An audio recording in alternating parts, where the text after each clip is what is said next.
How's it going, everyone? Welcome back to our podcast. My name is Oscar Gonzalez, and I am the UX/UI design manager here at In Time Tech. Today, I am joined by a special guest, and she'll get a chance to introduce herself in a second. But we really have a special topic that we want to cover today pertaining to UX/UI and really center around what is UX/UI, what is accessibility, and how to manage our stakeholders. Thank you, Oscar. Hi, everyone. My name is Camila Costales, and we're super excited to be here today. As Oscar said, we are going to dive into what is UX, a little bit about what methodologies there are in the UX world, and also we're going to talk about our experience in the UX world. So please come with us and let's dive into it.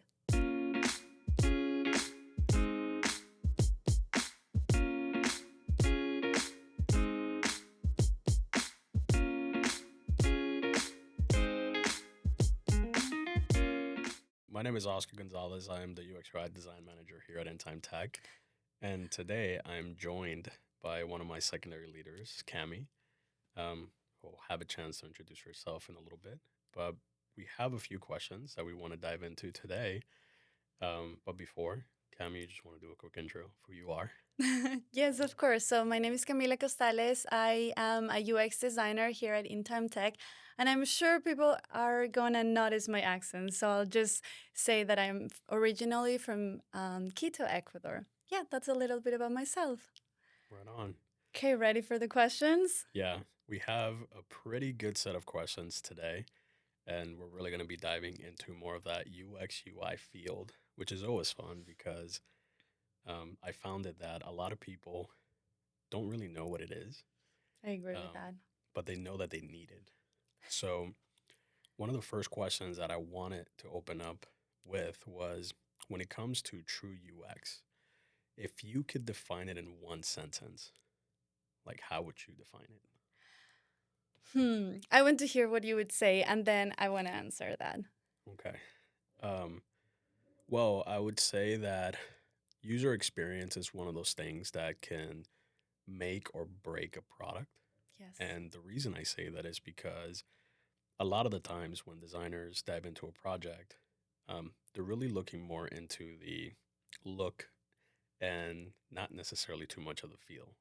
So they want to create something that's visually appealing, something that's following the trends, and something that at times gets overlooked. It's the overall experience that you're creating for the users. It's like having one of the best products that looks great, but if nobody will use it, then you spend a lot of money into this investment that no one will ever probably see. Um, so the best way that I would explain it is just when a user goes into a website or they go into a platform, anything from the experience that they get from the onboarding to the experience that they get when they're looking for something that they need, to the experience that they get when they're navigating. Is it simple to use? Can they find what they're looking for? Um, and does it initially solve their problems, in my opinion? I love what you're saying, and I definitely agree with everything you were saying. I love to emphasize the word experience because I believe that that's the definition of it, creating a meaningful experience to the user and creating a relevant experience to the user. And I also believe that is kind of balancing and bridging the gap between what the users need and also what the business goals are. And I feel that UX bridges that gap and puts everything together. What do you think about that? I think that's a great point because a lot of the times as designers, we're really there to be an advocate for the users. And sometimes we overlook how important the experience that we're creating for the partner is as well. Mm-hmm. Because obviously, our partners are creating a product that has to hit one of their goals.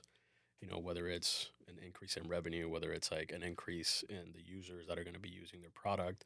And as we design, we want to keep the experience for the users in mind, but also understand how that fits into the overall business goals, right?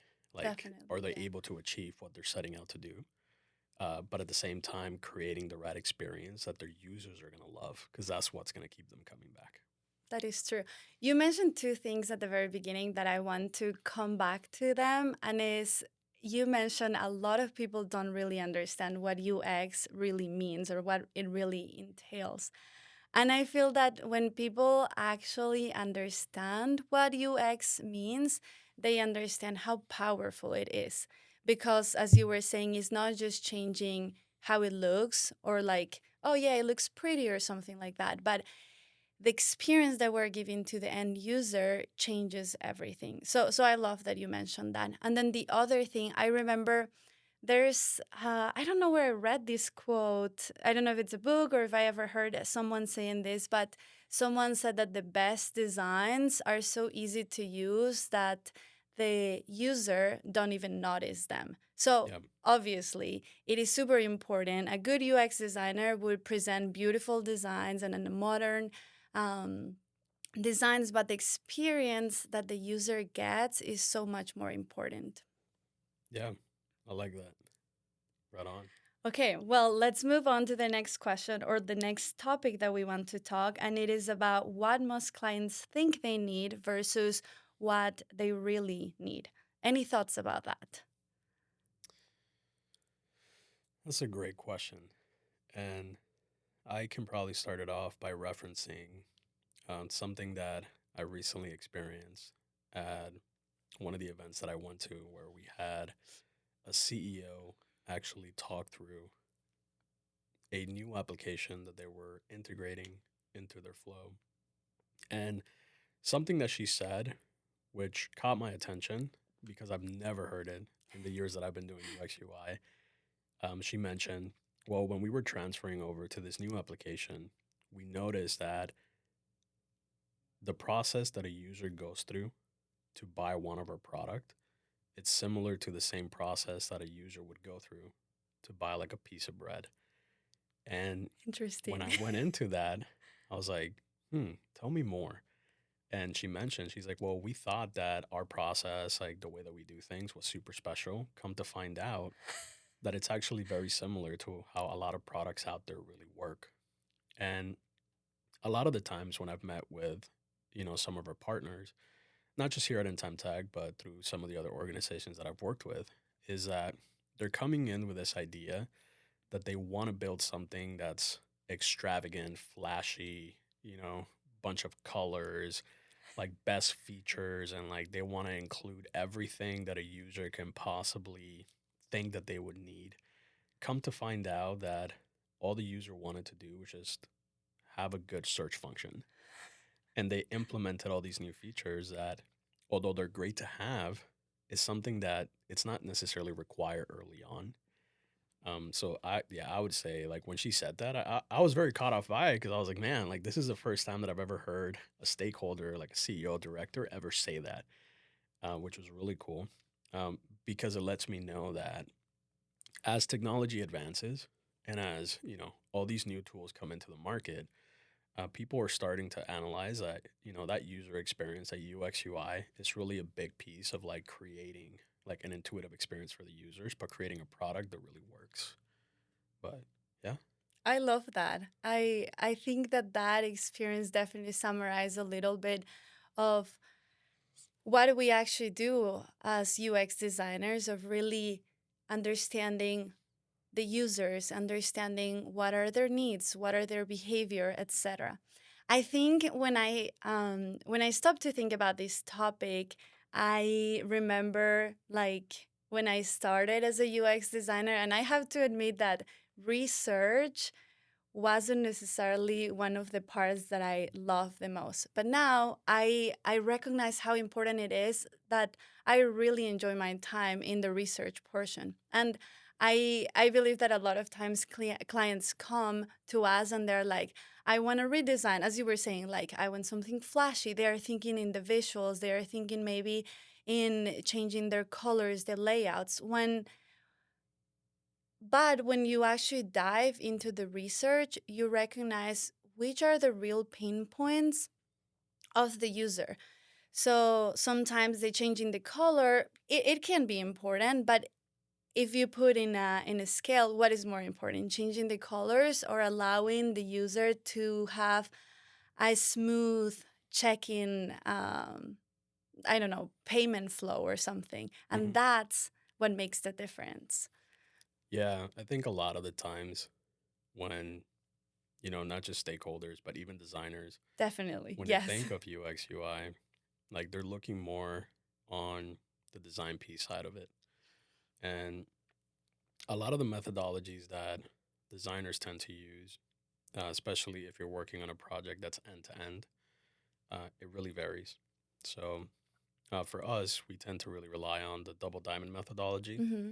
So going all the way from discover to define, design, and then deliver. And sometimes what we overlook if we're not very careful is early on within the process, as we're doing a discovery, let's say, we want to be able to understand from our partner's point of view, like what exactly it is that they're trying to build, like who's the target audience that we're Yes. trying to hit. Um, what is some of the research that has already been done? How well do they understand their product? Do they have their user flows fully documented? And then we take that information and we work with them to create a strategy to now say, hey, based on what you have, here's some of the gaps that we are identifying and some of the plan of actions that can help us as we get closer to the design phase of the project is really sitting down with some of our users and really understanding from their point of view, hey, how are you interacting with the product, right? What are some of the pain points that you're coming across? If you were to snap your fingers and let's say everything within this product was perfect, what would that look like? Understanding that now creates a lot of validation for how we go into the design phase and then either add or take away specific features Hmm. or whether add or take away specific experiences, whether it's through an onboarding or whether it's through the checkout process or whether it's through like, adding a client or a partner into their systems if we're doing like CRMs or SaaS products. Um, and then really using that data to validate those design decisions before we release this product into the market and then start testing. So testing early on also helps as well. And there's different methodologies that we can use. We can interview users. We can sit down with our partners and our stakeholders, interview them as well. We could do surveys if we can get a hold of the users and meet with them face to face. We could do field studies where we go along and we sit down with the users and they're basically walking us through the process and we're just sitting behind them, which is a little bit weird because you're just there with a, like with a notebook taking notes, but it's really fun. It is. And something that I also find helpful is as much as I love to say that every product is different, there's a lot of similarities. So when you're doing research and you're looking at some of your competitors, you can also see like what are some of the things that they're doing right? What are some of the gaps that maybe they're not hitting on? And how do we take that data and then make our partner's product more competitive in the market before we even go into Figma and start designing? So, Yes. yeah. I agree with what you're saying. You mentioned something a little bit ago about metrics and how important it is, statistics. So I want to refer to that before we go to the next topic. And I believe that a good UX will bring outcomes. So you made me think about, I feel sometimes a redesign is a symptom, but not necessarily the root of the problem. And that's why everything that you're saying sums up in that. But anywho, you also talk about methodologies and also about scoping the project. So I want to dive into that. So let's talk a little bit about what do you do to scope a project, a UX for UX. Sorry. A lot of the times we work with some of our partners who already have a predefined scope of work. Okay. And normally they bring that to the table early on, which allows us to understand what exactly it is that they're looking to do, um, who are their target audience, what kind of application are they trying to build. And another thing that we do in conjunction with the work that they're giving us, or like the scope of work, I would say, is doing a little bit of research on them as well. Hmm. So whether it's like going on their website, whether it's understanding like how does their website perform, like how does their product perform, like what are some user flows that we could do early on to understand, you know, the whole flow end to end. Um, like sometimes we'll do a lot of website redesigns.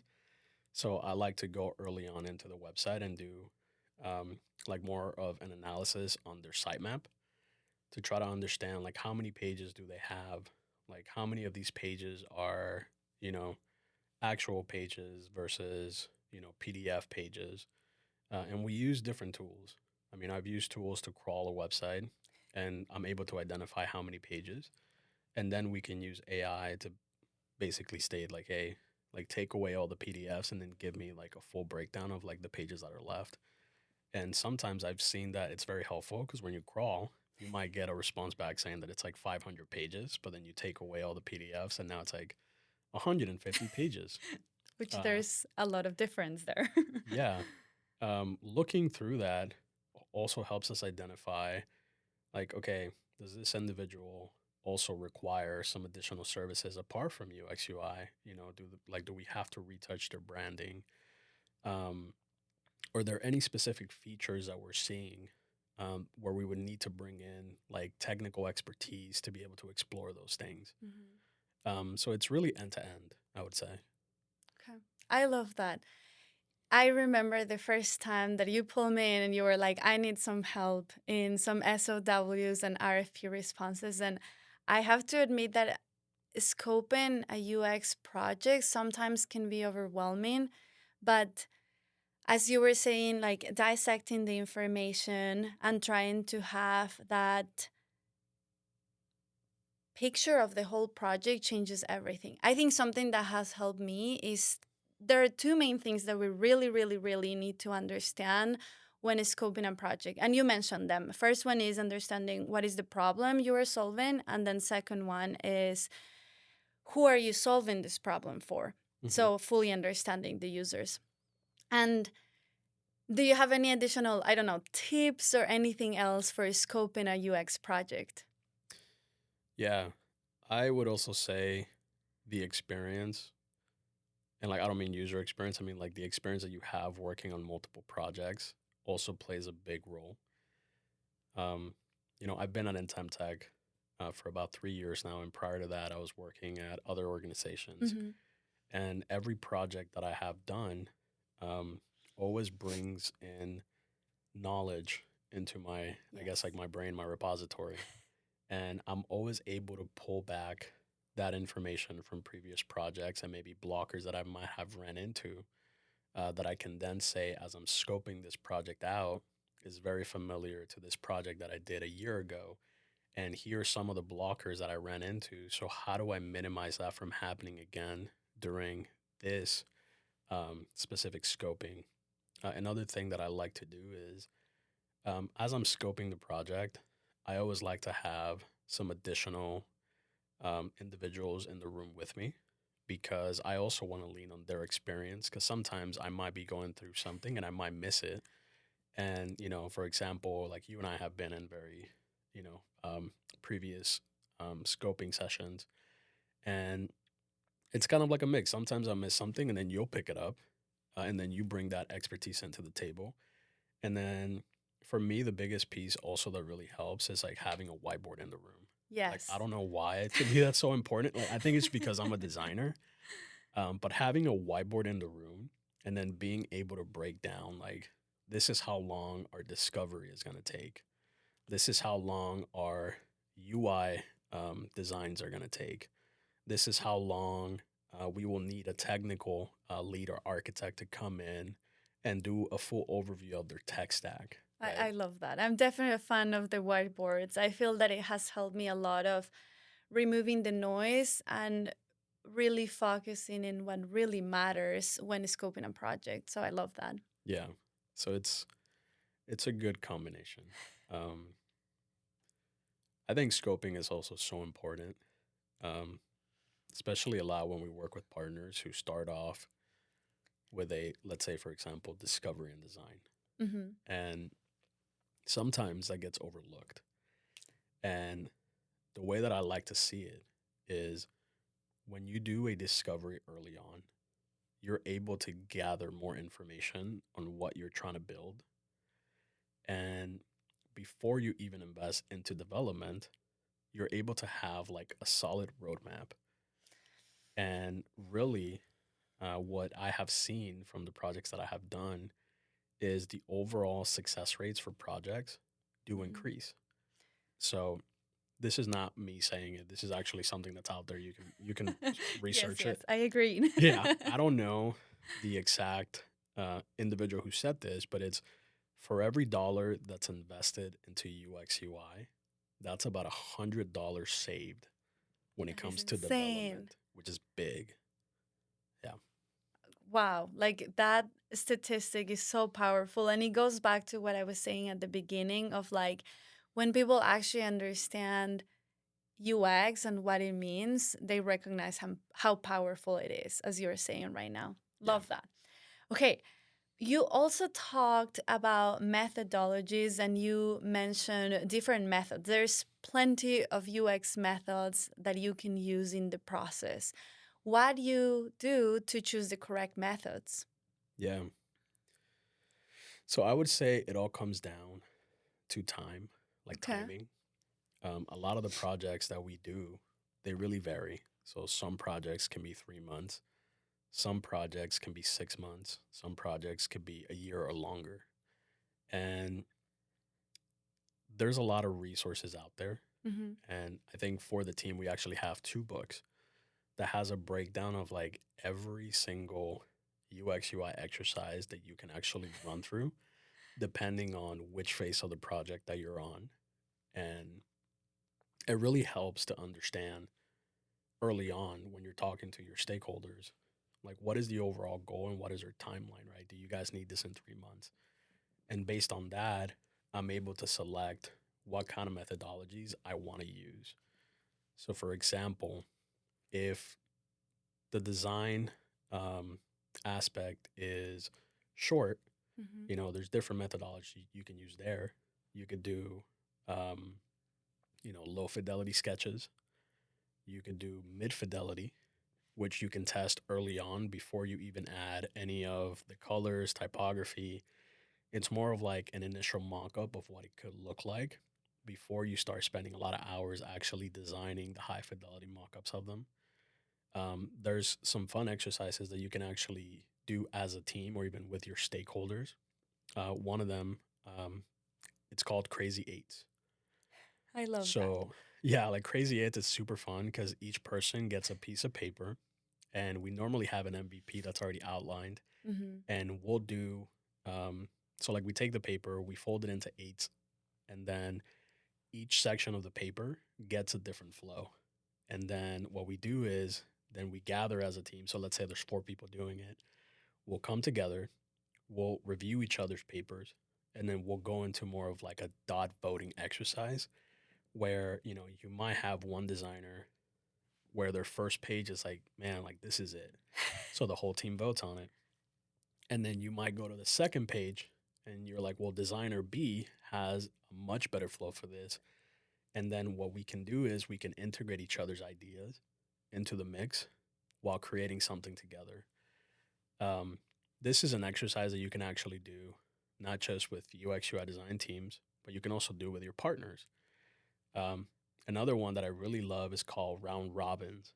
So round robin is you have a piece of paper, and then let's say you have five participants in a room. So each individual has about a minute um, to design something. So you only have a minute as you're designing. Once your minute is up, you pass it to the next person and they're supposed to pick Your up. design. Oh my Yeah, gosh. after you do Okay. it. Yeah. So it's like really fun because like you only have 10 to 15 minutes to do it. And it's People supposed are going to think that we're playing instead of doing UX. well, But I know it is super important. You can tell yeah. us about that. Well, I mean, like that's the point of it, right? Like UX UI design doesn't have to be boring. It can also be fun. And what I found is that when you include your stakeholders in every step of the process, you actually get to bring them into your world Yes. and you get to teach them why it's so important. And then who knows, maybe they'll learn something from it that now they get to take back. And if they're in a boardroom and they're like, hey, this feature sounds great. Today we're going to play round robins. So I'm going to have a piece of paper and I'm going to pass it around. Like that's so fun to do in a It meeting, is, right? yeah. Um, no, I'm Oh, sorry. I Go ahead. was just gonna say, plus, like the UX process involves so much of design thinking, and you don't use the design thinking process only in UX. You can use it, as you were saying, in work, in like your real life, in any other situation, and not only as a UX designer, but any other profession. So, is design thinking is basically a way to solve problems, and everyone needs that. So, I love Yeah. what you're saying. Yeah, it's literally you can implement it anywhere. Like you go into your car and you really look at the control panels. There's a psychology behind it, right? Why things are where they're at. Um, but anyways, I don't really want to derail the topic.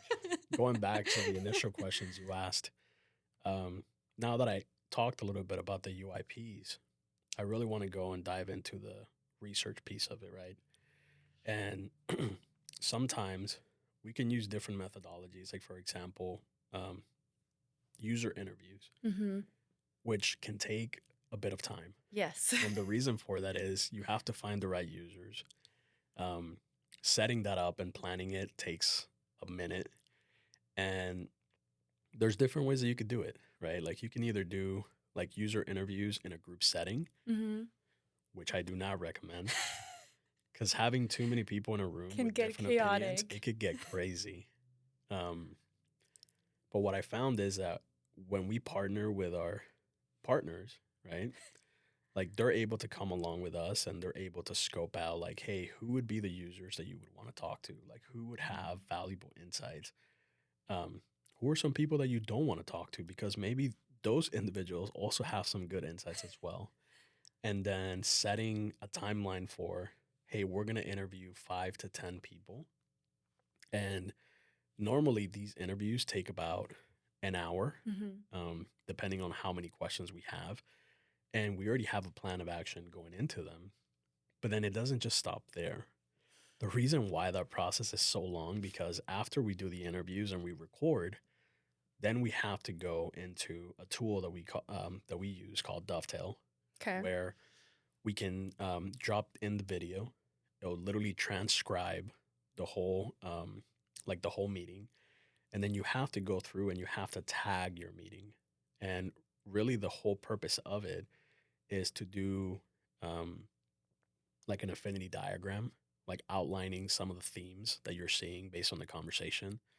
And it could be anything from like user pain points, like important tools that they use, user demographics, like how old are they? What kind of technologies do they use?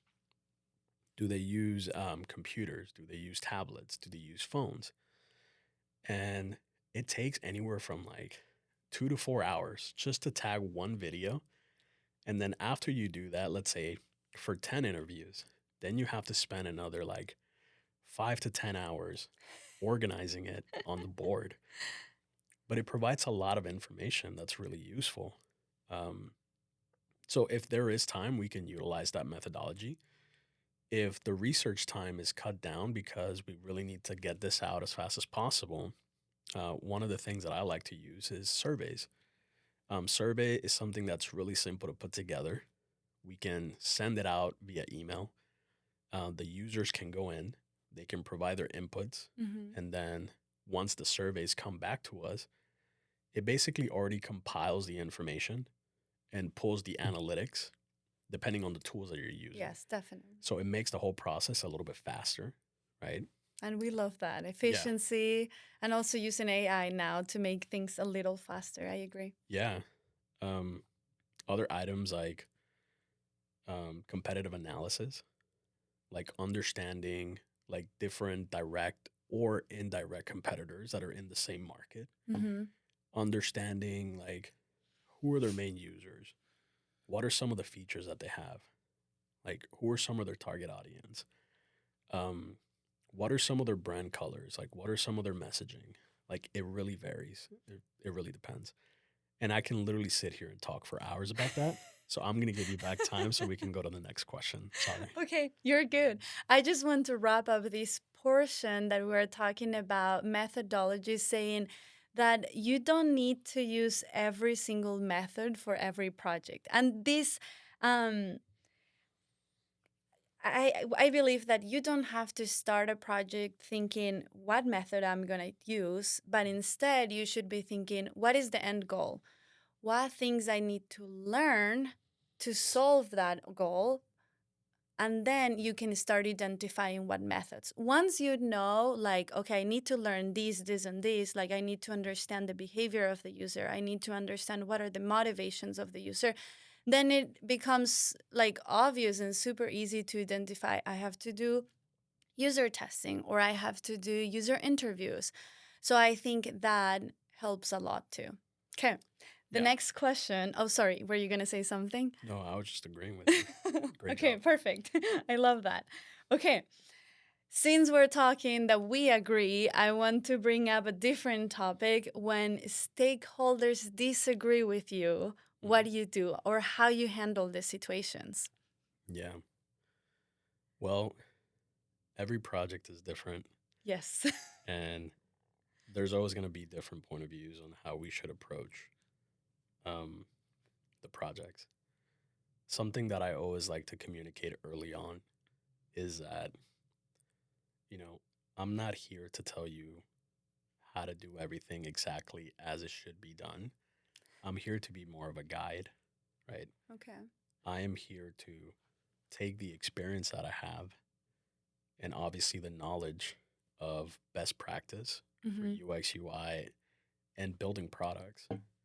And I'm here to walk you through a process. As you think about the business, I'm the partner that gets to come in and think about the users and work alongside you to create a product that they're going to love. And a lot of the times, what I've seen is that stakeholders have different ideas of how a product should look. Mm-hmm. And I am a big believer that, especially when you get to the design phase of the project, early on, quantity over quality. So rather than do something that's like perfect to the T, Mm-hmm. I prefer to say, hey, what are some of the ideas that you have? And I'm going to build a mock up that's aligned with the idea that our partners have. And then I'm going to do a secondary mock up that's aligned with UX UI design best practice. And then I can sit down with our partners and we could do like an A B testing. Hey, here's the idea that you have. And then here's the idea that I've put together. Do you still feel the same? 90% of the time, I can confidently say that they will go with the designs that I give them. They're like, well, it's obvious. This one is better. Yeah. And it's not that it's better. Sometimes, like, you have to put the idea on paper Definitely. in order for you to be able to see, like, maybe this is something that I don't really want. And believe it or not, that interaction that we have with our partners, it creates an experience for them Yes. that it's like, man, I'm being heard. Like, Oscar or Cami or Maichi or any of our designers are sitting down with me and they're really listening to the ideas that I have, but they're also coaching and guiding me in a way that allows me to build a product that my users will love. So, some designers early on in their career, they could find that as a potential challenge. But I think like I've been around the block kind of like a little bit too long now. I've worked on a lot of projects where I'm able to sympathize Hmm. with our stakeholders because really that's really our job. We Yes, sympathize with users, but if you think about it, the stakeholder is our user in a exactly. sense. Yeah. I really like what you said because we talk a lot about the user experience, but and obviously in the product that we're creating, maybe it's a website, a web app, etc. But as UX designers, we have that responsibility of creating a good experience to anybody that is around us, including our stakeholders.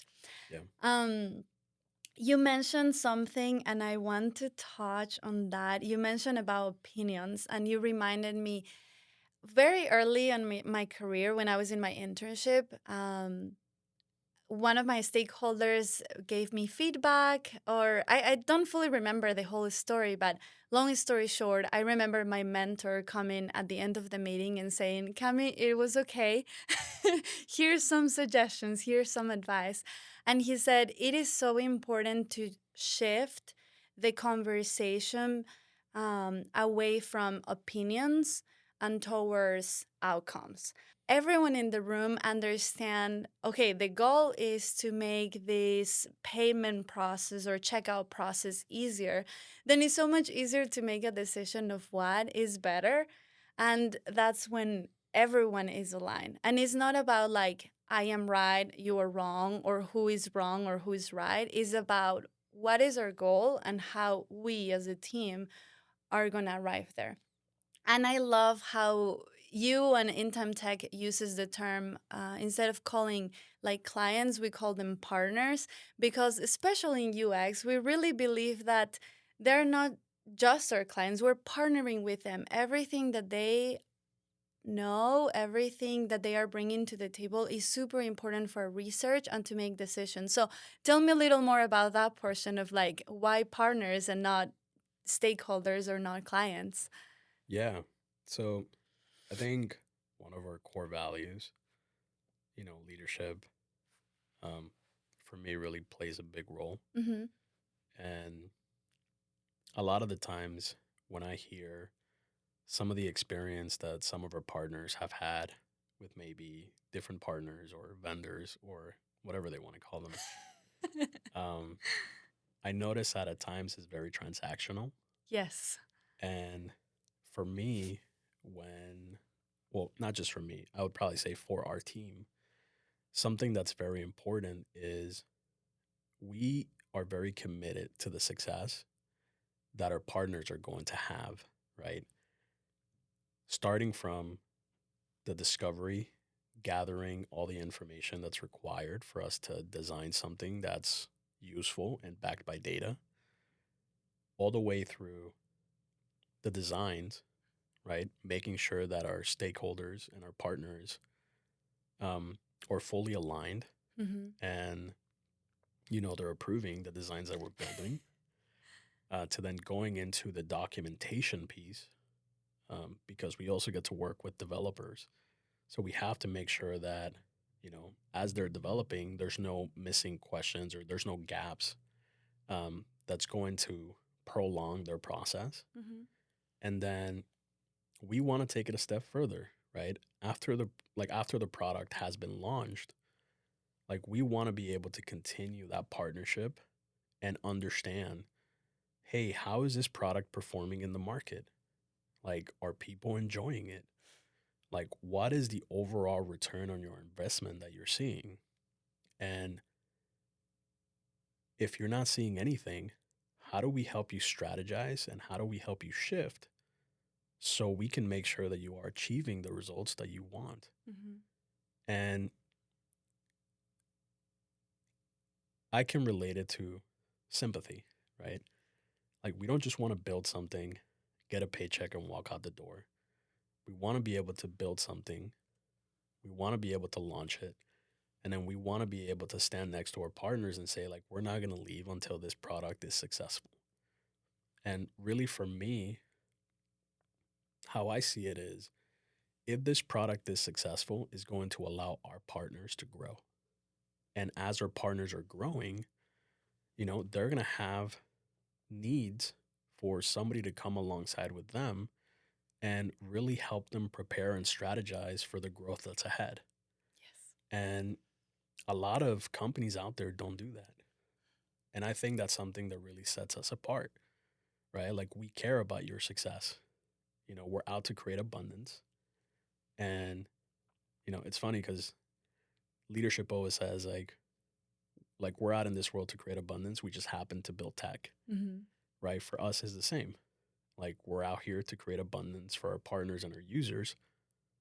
We just happen to know like all the psychology and terminology behind how to achieve it. So we want to come along with our partners and make sure that it's successful. Like we don't want to leave until it is. I love that. Really caring about the stakeholder means being so involved not just in the product that we're creating but in absolutely everything in the project. And even as you were saying, once the project is complete, coming back to the stakeholder, to the client, to the partners, and being like, how everything is going, what are the results you are seeing. And even with this idea of like ROI, of coming back and see how else can we help you and everything. Yeah.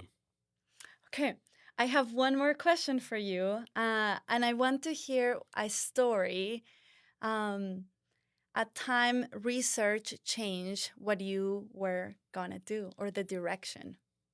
Mm. Is there anything that comes to mind? Yeah. I think every project, you always have to be very careful because things could change at any moment. But the most recent one I would say is in our partnership with the Division of Financial Management. Okay. We were working on two website redesigns for them. One of them was for their admin rules code website, Okay. and the other one was for their main website. So, as we were doing some of the research, we were trying to understand from the user group that we had selected what exactly is the main reason of why they go to the DFM main website. And what we found out was that they only go to the website for two things. Like, no one ever goes to their website. So, after I collected all the information, after I had already conducted all of the interviews, I sat down with their partners and I, broke it down for them. Like, hey, we interviewed, 5 to 10 people, and there was an answer that was very consistent. Your users are only coming here for this one thing. And then they were like, well, what does that mean? And I'm like, well, it means two things. Either we don't see a need to redo their website because no one's using it, or we can look at this as an opportunity to come together and maybe rethink the Mm. strategy of the experience we want to create. So, if a lot of the individuals that are using the website are internal um, employees that you have Mm-hmm. that are working with the users to get the information, so why don't we just tailor the website to be a mixture of both? We can make it easier for your internal employees to find the information that they're looking for. But if for some reason an external user goes into your website to find the information, we can also make it easier for them as well. And, they loved it. We sat down, we looked through the sitemap, and we started to plan, okay, which pages do we want to take away? Which pages do we want to combine? Which pages do we need to have because by law we're supposed to? Because again, when working with state agencies, you have to take a lot of those items into account, right? Like there's certain terminology that they have to use in order to be compliant. Um, so yeah, like I would say that was probably one of the most interesting ones because yeah, like what we had initially thought was not what we actually planned on like actually finding out. But it was fun, like we redid their website, and I think it's actually about to launch this year, this upcoming year. So Wow. yeah, I'm pretty excited for that. Tell me a little more about the reaction of the partners once you told them like what we thought we were gonna do is not the solution. I think some of them were surprised, and then the other piece, like the other side, was like, "Yeah, no, we see that." It's totally understandable. And again, you know, like this is a website that was built probably like 10, 15 years ago. Dang. So maybe 10, 15 years ago, that was the specific case. Right. But now, as technology is advancing, right, um, everyone's going to use their website differently. Mm-hmm. So if we're able to come along and we're able to analyze, like, hey, here's what they need, Mm-hmm. um, and that's not what we're giving them. So how do we shift it? Um, I think that plays a very important role. But Yeah, I agree. I think they were happy with the overall outcome. Um, I think they were very impressed that we just shifted. It's like what we thought we were going to do was completely different than what we actually ended up doing. But I think they appreciate that, when we show up and we guide and we lead them. Yes, Yeah, definitely. that's something that's very important. I want to echo what you said of like sometimes the obvious solution is not the right solution. And if I think in the projects that I have had and I had to switch things because of research, I want to say all the times when we presented to stakeholders, they were like, oh, yeah, that makes sense. Things just like connect and they are able to connect the dots. They were just not able to find the root of the problem before. But once we present all the research and everything, things just make sense and it is obvious. So I agree with that. Yeah. Okay. Right Well, on. I think we are close to the end. Is there any other thing you want to add, Oscar? Um, I mean, apart from all the stuff that we've talked about, which is great, something that's also very important, um, which I didn't get to talk too much about the research piece of it. It's the overall concept of accessibility, Okay. which has been actually pretty big in the industry at the moment, Yes. especially with a lot of our partners that are state agencies. They have till 2026, some till 2027, to be able to be compliant with WCAG 2.1 AA. And this is because of a law, right? Correct, yes. Okay. Yeah. So this is like a mandate that's being presented here and pretty much across the world, to be honest. And it doesn't just help our partners when it comes to avoiding specific lawsuits, because I know that's like a topic that always gets brought up. I really like to see it more as an inclusion because you're designing something not just for the ideal user, but you're also taking, individuals who have different impairments into account. And for me, I think that's very big. It's very important, right? Like, how do we make a product that's beautiful? How do we make a product that has the best user experience? But also, how do we make a product that's also inclusive of every user group? Um, and I think that's something that right now some companies are starting to really dialed in on. Some are maybe overlooking. I'm not 100% sure. But I know for a fact that our team definitely has the capacity to do that. Yes.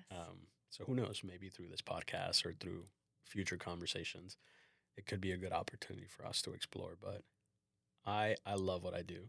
I love that I get to do this here at In Time Tech and with the team that we have. And it's just an overall fun experience.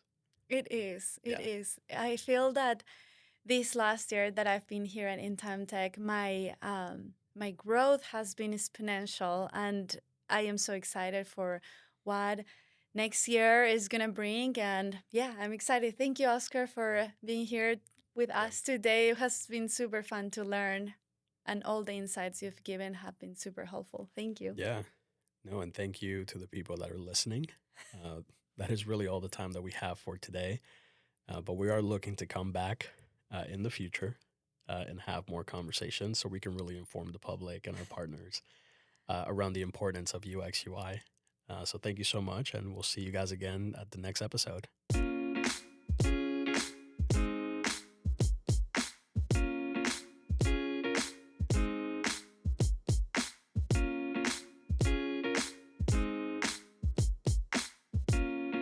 Thanks for watching this In Time Tech podcast.